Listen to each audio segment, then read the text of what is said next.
Right. Good afternoon, councillors, and I welcome you to this special meeting of council. Just before we move on to the agenda, can we just get the protocols around the mask wearing correct? My understanding is that unless we're speaking, we have masks on all the time. Is that the right, Mrs. Jones? Yeah. Okay. So unless we're speaking, masks on. And if you want to speak with your mask on, then that's fine. Can you hear me? Okay. There's always one. Okay, so you're welcome along to this extraordinary meeting. We have one apology, Councillor Grant, Councillor Doug Grant, who's notified his apology some time ago, and he's sent to me today, and I think he shared it with councillors, his thoughts around Three Waters, which we can discuss later on. But it is a particularly important step in the process of Three Water reform that we meet today to discuss the various options that have been put forward to us and our response to that. Now, in my mind, there's still a lot of clarity that's not there that we need before we can make any decision on behalf of this community. But bearing that in mind, we do have to give some response to the Minister by the end of this month, so she gets a sense of both the good and the bad of what our feelings might be around the reforms that are likely to happen in the not too distant future. So without any further ado, I'll open up the first item, which is a report from the Chief Executive, which I think really summarises very well the process, the issues, the challenges that we face, and also summarises in a very clear and concise way some of the options going forward for us and what we should suggest to the Minister. So I'll move over to you, Steve. Thanks, Your Worship. As you said, it's very difficult when you're being asked to give concise views on what is an incomplete picture in front of you, despite what is a deluge of information that has descended upon the sector in the last 9 to 12 months around Three Waters reforms. But unfortunately, there's still aspects and key aspects of the way in which these new entities that they're proposing to establish will operate, how they'll be governed, how the appointment process will take place, and the bottom line, or the absence of any bottom line guarantees or any definition around how the council might interface effectively with those new entities. Just a goodness, have we got a seat? Okay, that's fine. Yeah, you can be Councillor McDonnell tonight, Dennis. That's fine. That's right.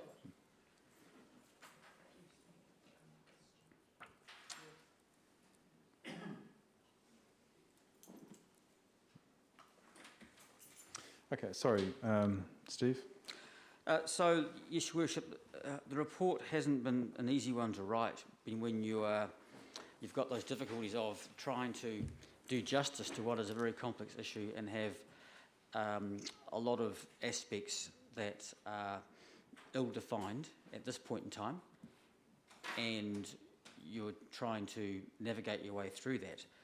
What I've tried to do, as best as I can, is to look at the reform process through the lens of the Gore District Council and the community it serves, not to wade into the national debate or jump on the train of a popular slogan or two and rage against the proposal. So, but having said that, it is difficult because the options open to the council at this point in time are limited. As best as I could discern, there really only is on the table from the government two options, and that is, one is to forge an independent path and eschew the opportunity to be part of the reform process, or to embrace the reform process, albeit with a lot of detail yet to emerge for councils to consider. So I guess the guts of my report, and sometimes the report has been written on the basis of the public would want to know how we got to this point in time and what the next steps are.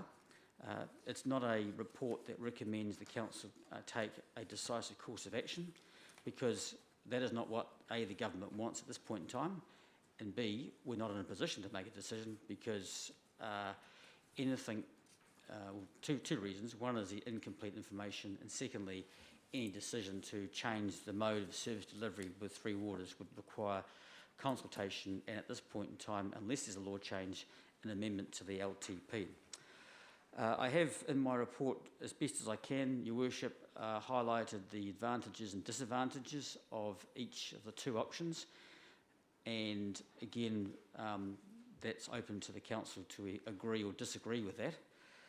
I have floated a third option that is gaining some popularity around the traps, which is the concept of the government taking on the role as funding partner, similar to what Waka Kotahi does with roading. And as I said in my report, when you have a funding partner, sometimes the insurmountable challenges become challenges that you think, yeah, we can do this. And we've proven that time and time again in the roading area. Ironically, in years gone by, a lot of this infrastructure the council has put in place would have been with the benefit of government subsidy.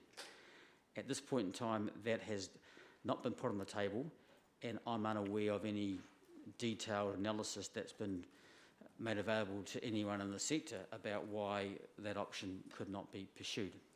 Because rest assured, the creation of the new water entities will be capital intensive, and while not contained in my report, I do wonder at the extent of the wish/shopping list that communities will have to post to the new entities about their needs in the water space, particularly wastewater.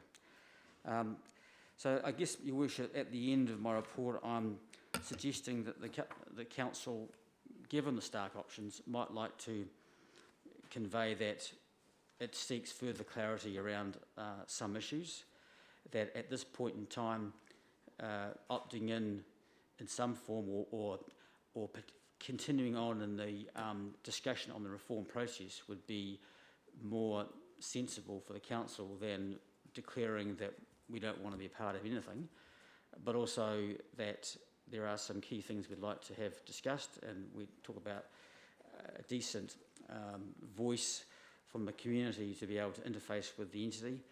There is the issue of equity of funding. I find it very difficult to believe that this community should receive almost only half of what a community in the North Island with a similar or less population would receive. That to me is just doesn't seem fair or right. And even allowing for different deprivation factors, it does seem to be heavily skewed in some councils' favour. And once again, just as we found with the incentive funding that came in the first tranche, this council is coming off second best. And there may well be other things, Your Worship, that the council wants to convey to the government. But my suggestion is that the council does convey its concerns in a constructive but cautious manner, and to say that we would like to carry on in the discussion with the reform process, but also would like the third option of a funding partnership to be given serious consideration and costed against what will no doubt be a massive upheaval in the Three Waters area and to local government generally, if these reforms as proposed, albeit without the vital information attached to it, are implemented. Well, thank you, Steve. And as I said before, I think your report takes us to the nub of the challenges that we have before us, and I'm about to open it up for councillor input into the discussion. I guess just one thing I'd like to reiterate, and there's been quite a lot of talk about opting in and opting out. That time is not now, and I think it just will confuse the process and the community if we talk in a way about opting in or opting out. What the government has asked for now is our thoughts on the process and where we see the challenges and where we see the opportunities. So if I could just ask you to bear that one in mind. So with that in mind, I'll open up the discussion. Councillor Bolger. For those people who are watching us by live stream, it's a comfort to me and should be to them that providing feedback to central government doesn't commit us to a certain line of a course of action. I do take your point that you may not wish to explore the option of opting in or opting out.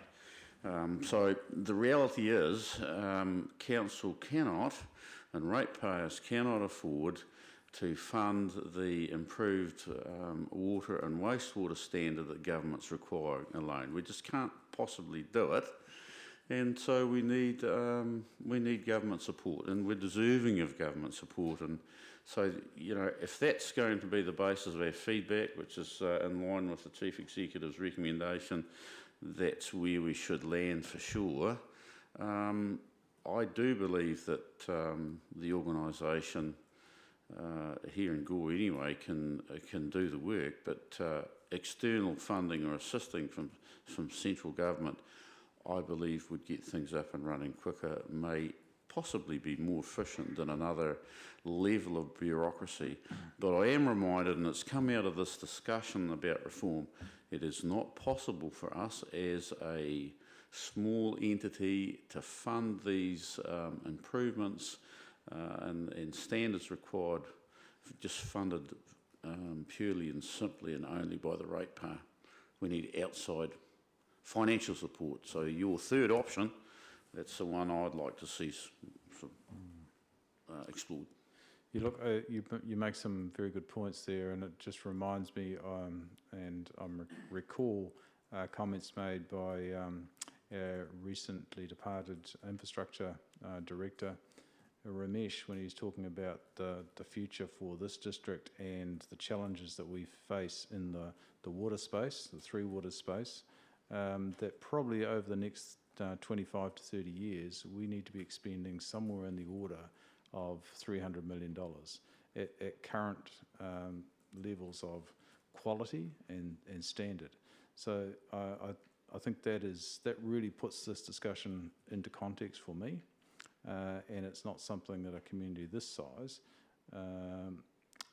could take on, I don't believe. Anyway, open for further discussion. Councillor McPhail.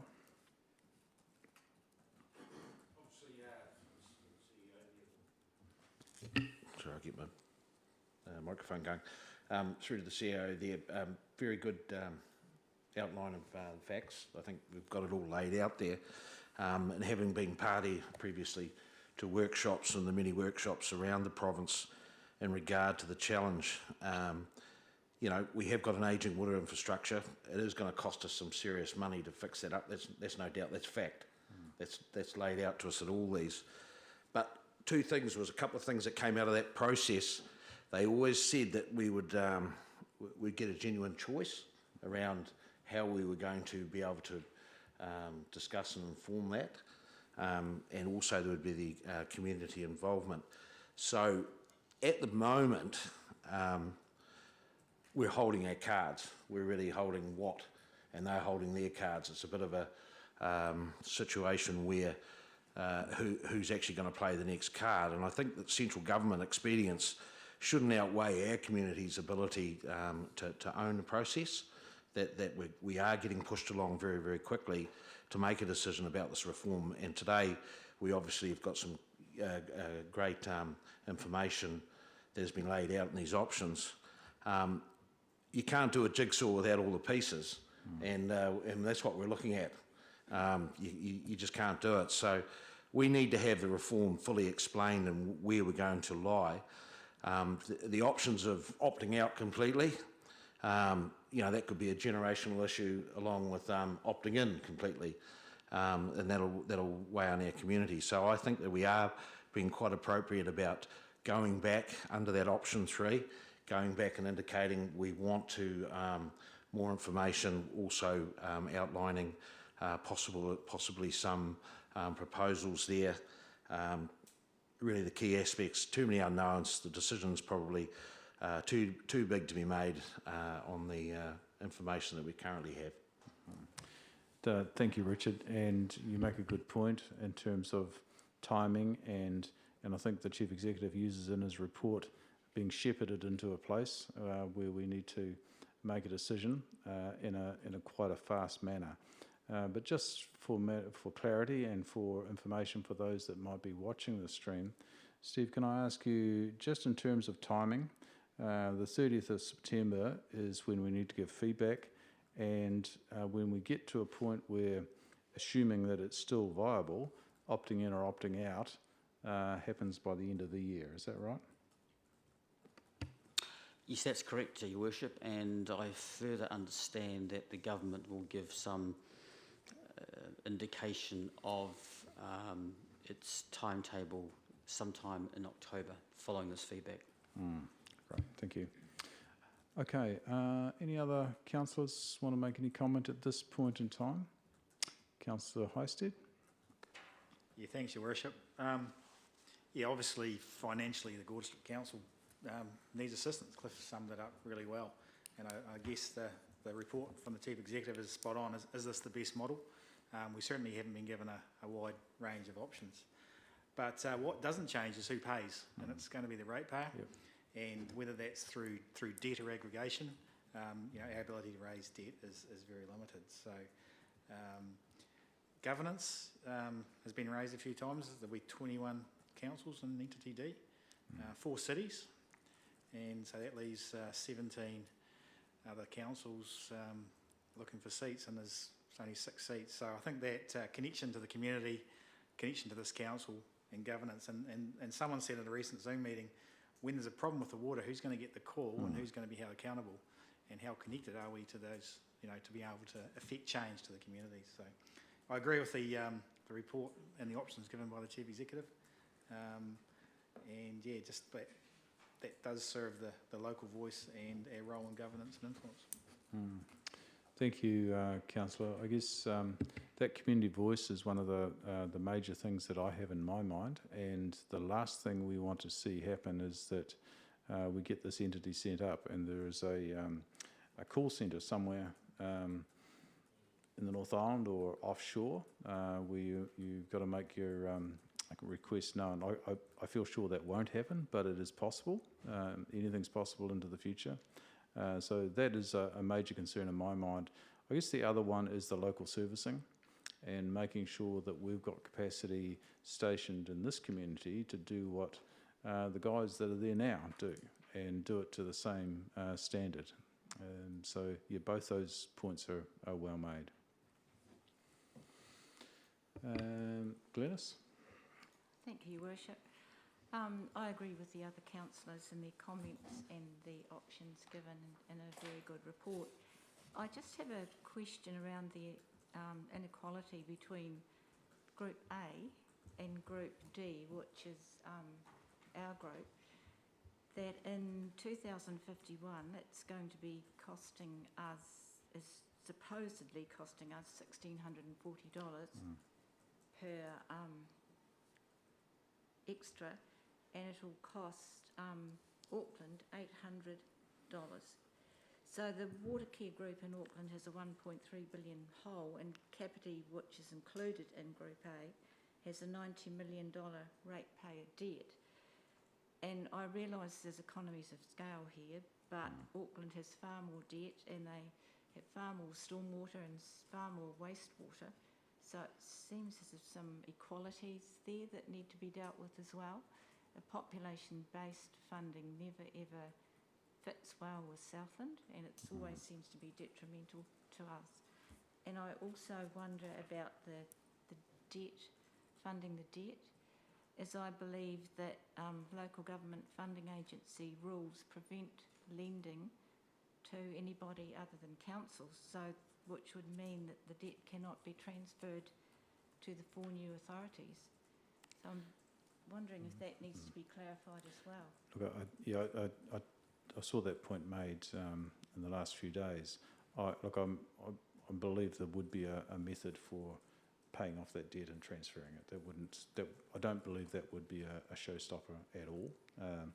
However, you raised some other issues in the terms of the differences between the 4 entities in terms of cost, both now and into the future. And I think it simply does come down to sheer scale. But do you want to make a comment to that one, Steve?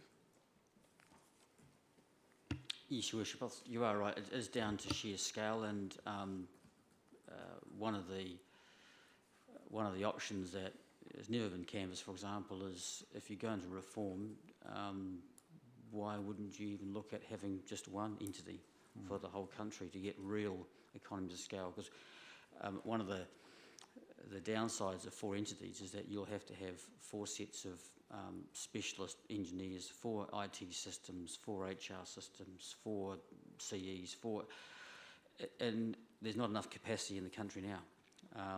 But I mean, it's only a personal view, but if you go to reform, once it leaves this district, is there any difference if it's in Christchurch or if it's in Wellington or Auckland? If there's pricing that can be secured that makes it more advantageous, once again, I think that's an option that's worthy of consideration should the big reform process march on forward. Okay, other councillors? Councillor Gardine? Yeah, I do agree with Steve. If you're going to have a new identity, you might as well have one for the whole country. And also what needs simplified in this system is the governance. There's no ability for the consumer to be able to get to the directors directly, which is probably needs to be looked at. I think a lot of other councils have pointed that out. If you look back at the other option of having a similar system with subsidy, like the transport system, it did work in the 80s. A lot of water schemes and sewage schemes were set up with a one-to-one subsidy, and if you work through our problem of 300 million, if we had a one-to-one subsidy over 30 years, we could deal with our problems and deal with it. We may need outside technical advice, which we do now, but having a central government system for technical advice and standard sort of planning for projects of wastewater and water would be handy. So could be a hybrid system come out of this whole thing, but if the government pushes ahead and mandates that we all go in, I would advocate that we probably should have a one company for the whole of New Zealand, and that we could cut some further costs out of the management, and also in the technical side, and also with the one company for New Zealand, I think it'll be a fairer system. It'll be evened out. If you take, for example, the power at the moment, the South Island probably subsidises power going to the North Island. We pay higher rates down here and share the transmission costs with the North Island, whereas this water thing will be the other way around. They will subsidise us a little. Thank you.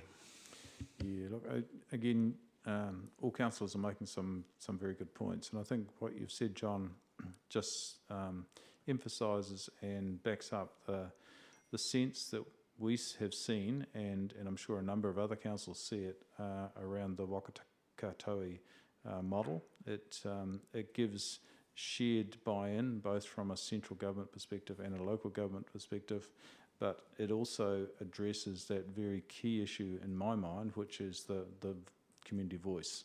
So we live in those communities that are going to be serviced, and every one of the councillors is very accessible to the people that are being serviced. So you can't get a better model in my mind than that one. However, that will be traversed, I guess, as time goes on. Thanks. Nikki? Thank you. Yeah, thank you, Worship. I agree that we need to be looking at the third option as well. It makes the most sense to me. What concerns me if we go to 4 entities is, will they all be singing off the same hymn sheet? Is there going to be differences throughout the country and different standards throughout the country? And that concerns me because we should all be under the same standards. And I think you've got the potential or the risk anyway, if you go to 4 entities, that they'll do things differently. So I would question whether we need 4. I think we need 1. And I would support option 3 as well. Okay, I think I'll go along with the option of one entity. In terms of the standards, I think that's been covered off pretty well actually, and for the first time in at least 50 years, we've got a regulator in Te Mata Arawai that will actually enforce the regulations. So I guess the way you get to a particular end point probably will, it might vary a bit between the various entities, but the water that's delivered at the end to the consumer and taken away and going into the river or to the land will have to be at a particular standard. And if you don't reach that standard, then there will be a big cost go with that. Councillor Hosted? Thanks, Your Worship. Just a point of clarification, is there feedback to government around one entity or about an alternative model? I believe that there's two purposes crossing here, and we could confuse the issue if we say modify to one entity, but we're looking for an alternative model. And just while I'm speaking, there was one very good point made in the Chief Executive's report around staff. You know, the character and structure of the organisation. A small council such as ours and many others are reliant on the engineers and the senior managers to run our total organisation. And while there's an acknowledgement of stranded overheads, that's an ongoing unwind of the organisation and its ability to deliver in an efficient manner, which I don't think would ever recover on a option 1 or 4 entity model. You do raise some very good points, Brett, and we do need to be very clear about what we're saying here. In terms of the ability of the organisation to perform, if we take a fair chunk of capacity out of it, is a concern to everyone. And when you consider the reforms that are going on multiple fronts, particularly the Three Water one, but also the whole planning and regulations, the likelihood that a lot of the engineering type specialist services may well be taken away from councils as we know them. And I acknowledge that the government have set up a forum which is looking at the future for local government, and I understand that there are opportunities that we can look at that may well give us more scope and more ability to connect stronger with our community on various issues, as opposed to delivering hard services like water delivery and roading. However, that running after the other 2 reforms, I don't believe is the right order of things, and it's problematic. So it does smack a little bit of not making it up on the hoof, but getting things out of sync a wee bit. Neville? Thank you, Your Worship. Right from the start, I voted against this and was very cautious about what was going to happen. I sit here in looking after the wishes of the district and the ratepayer, who will probably end up paying a lot more than what they really think. I wait cautiously to see what comes out of this report, and I thank the Chief Executive for his report and bringing through a few ideas that we had discussed in one of our workshops. And I like the report. We need to be tough with the government because it's been forced upon us, and we've got no clear answers yet. So how can we make a formal decision yet? And I think that we just have to have a wait and see approach and have what is the best outcome for a ratepayer. And like Councillor Gardine, our debt reduction cannot be put through with the money that we're going to receive. And how do we recover the cost of the debt that's already that we already have now, with no rates coming in from no rating from it? So that's another question that has to be asked. So just to reiterate we're not asking for a decision. This is not asking us to make a decision now. This is asking us to give us our feedback on what we see before us. In terms of debt, my understanding is that any debt that relates to a Three Water asset will transfer out of us anyway. So the responsibility for maintaining and delivering services would transfer, but so too would the debt that has gone with that over the last few years. Councillor Gardine? The only trouble would be is other debt. Our debt sort of hung on a 1.75 of our gross income. Three Waters is quite a chunk of our gross income. How does it marry up with our other debt? Is there a match over? And if there is, really we need more debt reduction than just the Three Waters. I can't answer that question. Do you want to make any comment? I couldn't really, Your Worship, would need to do that analysis. I just, not off the top of my head, I couldn't do it, but Councillor Gardine raises a good point, that your revenue falls and therefore the percentage that you can raise against that revenue falls with it. Yeah. But having said that, Your Worship, if Three Waters did leave the council's care, arguably a lot of your exposure to high risk projects would also go with it, particularly when you've tucked away some of the big ticket items like the library, your multi-sports complex, this building. Off the top of my head, you wouldn't have the same kind of exposure to large unknown costs, projects and costs before you. Okay, Councillor Bolger? Yeah, we're raising questions that the Chief Executive can't answer. You know, and I'm not sure that even central government can answer at this point. So, you know, from my own mind, I have to take it back and keep it fairly simple and look again at the recommendation, and particularly the point that giving feedback doesn't commit us to any action one way or the other. That's an important point. But the last paragraph in the recommendation, and I'll read it, and the Council provide feedback to the Minister of Local Government based on the conclusions reached and subsequent point raised by Council in section 11 of the report. And that basically, as I read it, is to explore the Chief Executive's suggestion that a third option of collaboration with central government under the Wakatahi? yes, thank you, Your Worship, model would be what we would like to see explored a little further, and you know, to that end, I'm happy to move that recommendation. Okay. Thank you. Is there a seconder for that motion? Councillor Davis. So before I put that motion, are there any other councillors that want to make a comment? I know that, as I mentioned at the beginning, I had a note from Councillor Grant, who obviously can't vote in this particular issue because he's not here, but would like his feelings shared. So I'm more than happy to do that now.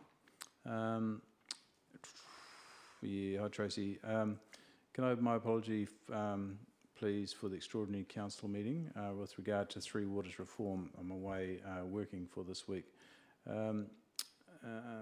We as councillors of the Gore District Council find ourselves in one hell of a situation regarding the Three Waters reform this government, which I believe is trying to force through in an unacceptable time frame. We know the Havelock North tragic circumstances regarding drinking water triggered this knee-jerk reaction we see before ourselves today. You can't tar the entire New Zealand district with one brush because of an incident in one urban drinking water supplier. I acknowledge the standards have to change for cultural and well-being of all New Zealanders, and also that climate change has its parts to play. Now, don't get me wrong, Gore District hasn't kept up with all the drinking water regulations that have come thick and fast out of Wellington, but we've tried. With the amount of money that's possible to leverage from the ratepayers before lynching begins. We do have an acceptable LTP plan in place which doesn't break our self-imposed rating cap. We are woefully behind with our stormwater and wastewater separation, but horizontal infrastructure has been neglected for years, especially in a small rating district like ourselves, because of affordability and none of central government help. So now this government wants to help us with a 9.15 million payout, which has conditions associated to the package of funding yet to be worked through, available in 2024, and taking all control of what happens to our water away from us, because they know better and can save up to 50% of the cost nationwide. Sounds like a TUI ad. You're right. This whole Three Waters reform, I think, is lacking in detail and with threats. So I believe, I could be wrong, that if the entire local bodies up and down the country don't join this scheme, it'll be forced upon ourselves and being made mandatory by this government. That my fellow councillors could constitute bullying, I believe. I don't believe I have a law degree.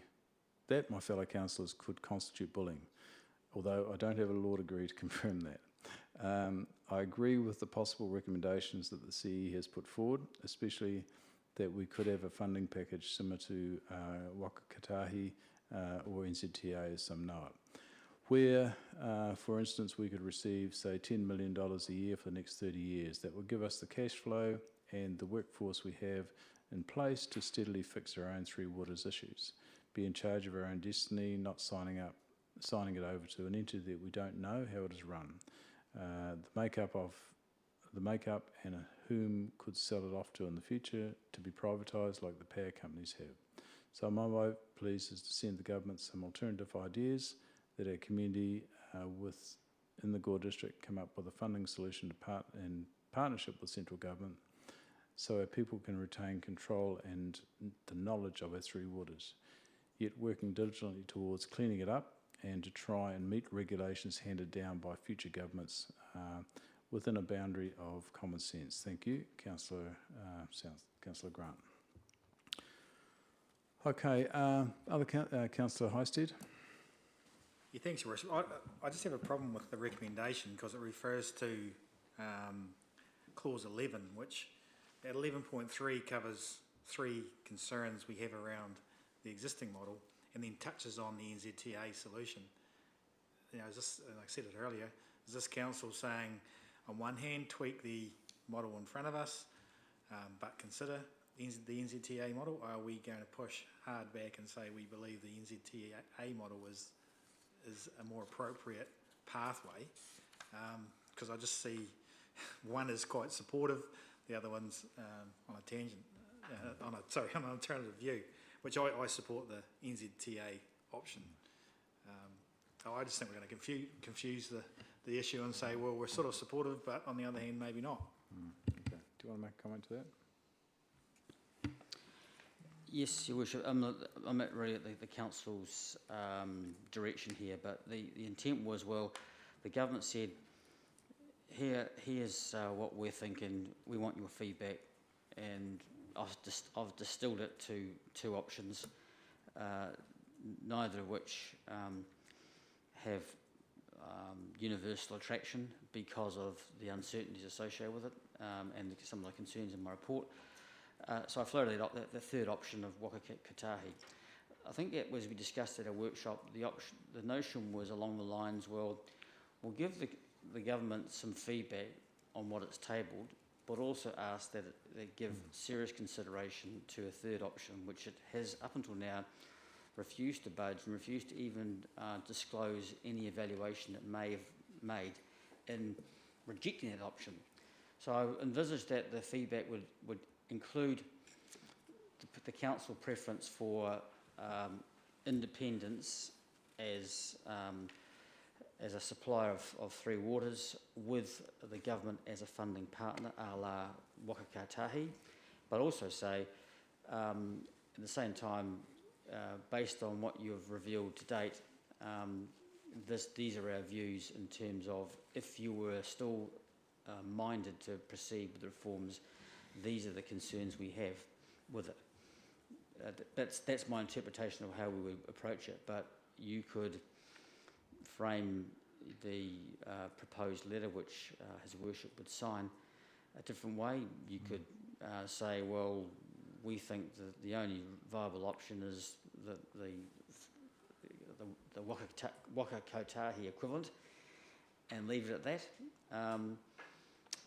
Or again, you could say, well, that's our preference, but you know, based on what the hand you've revealed, these are our concerns and this is our feedback. Brett? Appreciate that, and I couldn't attend the workshop. I guess I put my right. RMA commissioner hat on when you are often presented that from a submitter. We don't really like what you're doing, but suggestion that it could be acceptable if you do thus, thus and thus, and I just hope that our letter is sufficiently focused on the alternative. That's only my personal view, yeah. Yeah, and just on that point, we've got the item before us. Now that whole item may well go to the Minister, but there will be a letter that will encompass everything that we believe should happen going from here as well. Cliff? I think what we're saying is we're not saying no to central government. We're not waving away the need for reform. We're not thumbing our nose at central government, but we're just not satisfied with the proposal. We'll consider it, but we're not satisfied with the proposal that they've set in front of us. And the recommendation is a partnership along the lines of Waka Kaitopi. And basically, I think it's pretty simple. We can do the work. We just need the money. That's right. Yeah, and that same message I know will be coming from a number of other councils up and down the country. Okay, Councillor Gardiner. The only problem with the transport one issue is where does the funding come from? At the moment, the transport is quite simple. It comes from road users and petrol tax. The government have said, well, where does the money come from? Well, it'll have to come from taxpayers or be a long-term loan to the users spread over a long period to be able to work. Yep. Look, one way or the other, there's going to have to be a partnership between communities and users as well as central government. And I guess just how that partnership is structured is the key thing, so there is a good balance and people feel as though they've still got input and skin in the game, but not paying through the nose as well. Okay, so we have a motion, and as I said before, I envisage, and I'll just get the Chief Executive to confirm that from here, in the next day or two, we'll construct a letter to go to the Minister, which will encompass everything that's in the report, along with the points that have been made during this discussion today. Is that right? That's correct, Your Worship, yes. Okay. The letter is due with the Minister by Friday the 1st of October. Yep. Okay, right, if there's nothing further, I'm going to put that motion. All those in favour, please say aye. Against? The motion is carried. Thank you, councillors, and look, I think that is a very good response on behalf of this community, a very responsible response. There is a problem that has to be addressed, and while the medicine that we've been delivered to this point is not that agreeable, I think there is a lot to be gained by working collaboratively with our local government partners, but also central government partners, to get to a point where at least we might have some common ground. So thank you for that. Okay, we have one other item on this agenda, which is general insurance update. Do you want to speak to this, Steve? We have a report here from Taz Watson. Yeah, thanks, Your Worship. Lorna Straith, unfortunately, is an apology today. She's got a day's leave, and she's chosen a superb day to have that day's leave, I might add. This is our annual insurance renewal, Your Worship. Normally it would go to audit and risk for approval, but because of lockdown and a postponement of audit and risk meeting, and that the insurance renewal has to be effected before the expiry of the current policy on 30 September. We need to present it to you for hopefully approval. Talking with Lorna, she was very happy with the pricing. given that in recent times there's been quite some hefty spikes in insurance. So the net increase of $13,000 we think is reasonably modest, given, say, the recent last 2 years' experience. And it's providing us with stability, and we must say, and Lorna has said to me that she's been very impressed with the efforts of our broker and the efforts they make to look after us. So really, I'd certainly endorse her recommendation that hopefully you can approve the new premiums and the recommendations contained within the broker's report for us to sign up another year's worth of protection. Thank you. As Chair of Audit and Risk, Brett, do you want to make any comment on this one? Yeah, thanks, Your Worship. Yeah, I think it would be useful to ask Mr Chamberlain, our independent member of Audit Risk, to review it, not to hold up the renewal, but to have the ability to go through it, because he feeds on these sorts of things and has good points to offer. I guess my only question is around increased value on assets that we've simply refurbished. You know, are we really needing to increase cover? But that's probably a discussion for next year's renewal. We need to get on and do this and ensure the assets are covered. Okay. So with that in mind, is someone prepared to move the motion, incorporating the, so move Councillor Highstead, seconded Councillor Gardine, that we accept the recommendation on the understanding that our independent member of the Audit and Risk will get the opportunity to review it as well.